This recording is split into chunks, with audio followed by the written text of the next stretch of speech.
शामली के मालेंडी गांव के किसान ने आरोप लगाया है कि कुरेबंदी के नाम पर लेखपाल 40,000 रुपए रिश्वत मांग रहा है। पीड़ित किसान ने डीएम से इच्छा मृत्यु की मांग की है। वहीं किसान की शिकायत पर इस मामले को गंभीरता से लेते हुए एसडीएम सदर विनय भदौरिया ने इस मामले को गंभीरता से लेते हुए मामले की जांच नायब तहसीलदार को सौंप दी है। प्रथम दृष्टया आरोपी लेखपाल के विरुद्ध विभागीय कार्यवाही शुरू हो चुकी है और उसको संबंधित क्षेत्र से हटा भी दिया गया है। शामली जिले के मालेंडी गांव के किसान सचिन कुमार ने गंभीर आरोप लगाते हुए प्रशासन के सामने अपनी पीड़ा रखी है। किसान का कहना है कि जमीन की कोरेबंदी कराने के नाम पर क्षेत्रीय लेखपाल ने उससे 40,000 रुपए की रिश्वत मांगी है। सचिन कुमार ने काकानगर में मीडिया से बातचीत के दौरान अपनी पीड़ा साझा की। उन्होंने बताया कि उनका कोरेबंदी से जुड़ा मुकदमा पिछले 4 वर्षों से एसडीएम सदर के न्यायालय में लंबित है। उनका दावा है कि कुरे भजे जा चुके हैं, लेकिन लेखपाल जानबूझकर इन्हें एसडीएम कोर्ट में जमा नहीं कर रहा है। किसान का कहना है कि उसने लेखपाल को पहले ही 2,500 रुपए दे दिए थे, फिर भी कोई कार्यवाही नहीं हुई। पीड़ित ने आरोप लगाया कि अब लेखपाल खुले तौर पर 40,000 रुपए मांग रहा है। इससे आहत होकर किसान ने जिलाधिकारी अरविंद कुमार चौहान से मुलाकात की और न्याय न मिलने की स्थिति में इच्छा मृत्यु की अनुमति मांगी है।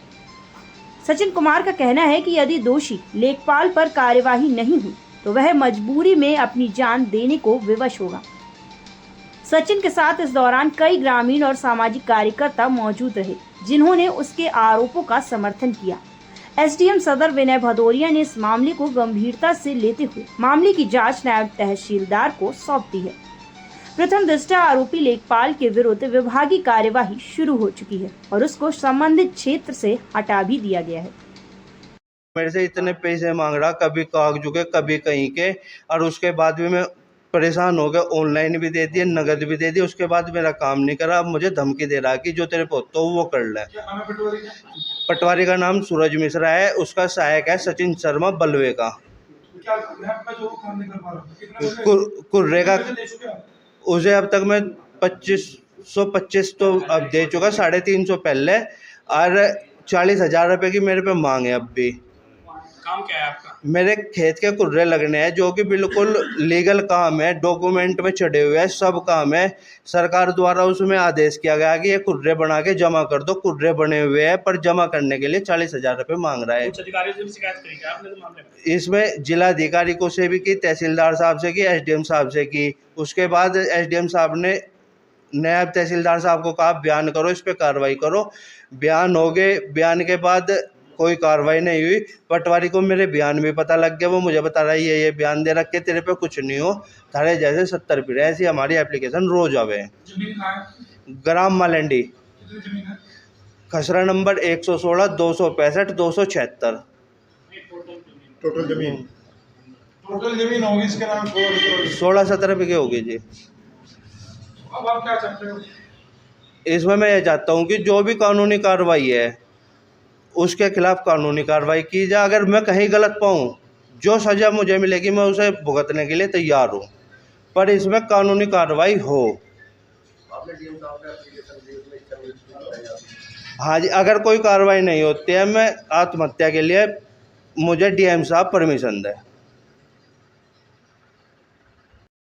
किसने कही है? पटवारी ने। क्या नाम है? ये सूरज मिश्रा है जी, गाँव मालेंडी का लेखपाल।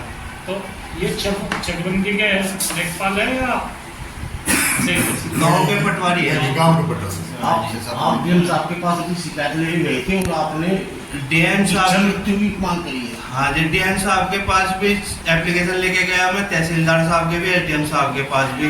उसमें मेरे बयान भी हो गए थे थर्सडे को।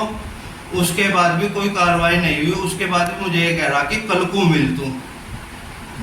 20 दिन तक बुलाया, 20 दिन तक बुलाया, उसकी रिकॉर्डिंग भी है और ऑनलाइन पैसे दे रखे, वो भी है मेरे पास। सामने आया है कि इच्छा मृत्यु की उन्होंने इच्छा जताई है, डीएम साहब को लेटर भी दिया है किसान ने। पूरे बंदे का मामला है। हाँ, प्रकरण संज्ञान में आया है। ये गोहरनी गांव का मामला है, जहां सूरज मिश्रा लेखपाल है, उसके खिलाफ एक व्यक्ति ने आकर के अपना एफिडेविट में शिकायत किया है कि मेरा एक वाद आपके यहाँ चल रहा है एसडीएम कोर्ट में कुर्रेबंदी का, और लेखपाल इसके एवज में मुझसे पैसे की डिमांड कर रहा है।